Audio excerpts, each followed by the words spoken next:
Mevlütümüze hoş geldiniz. Bugün oğlumun sünnet mevlütü var. Çok güzel duygular. Rabbim herkese nasip etsin inşallah.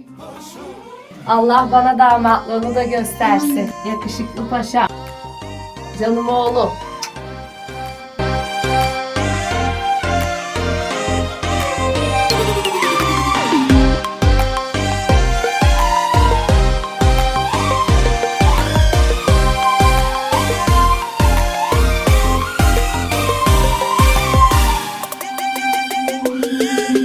Bak benim oğluma, her şey yakışır ona.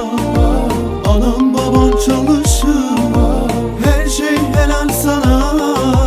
Ailemin güzelliği, düşmanların rüyası.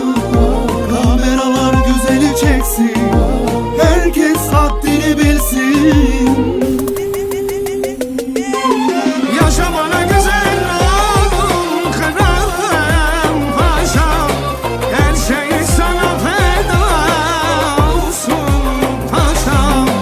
Bir çıkışım var aman düşmanlar bana, bir kolunu kaldırsan düşmanlar batar. Yaşamana güzel oğlum kralım paşam, her şey sana feda olsun paşam. Bir çıkışın var aman düşmanlar buna, bir kolunu kaldırsan düşmanlar batar.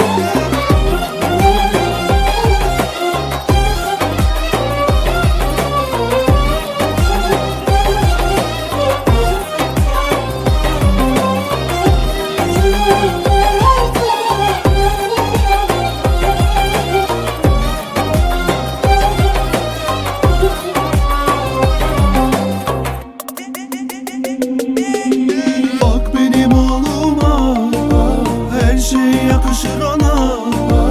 Anam baban çalışır, her şey helal sana. Ailemin güzelliği, düşmanların rüyası. Kameralar güzeli çeksin,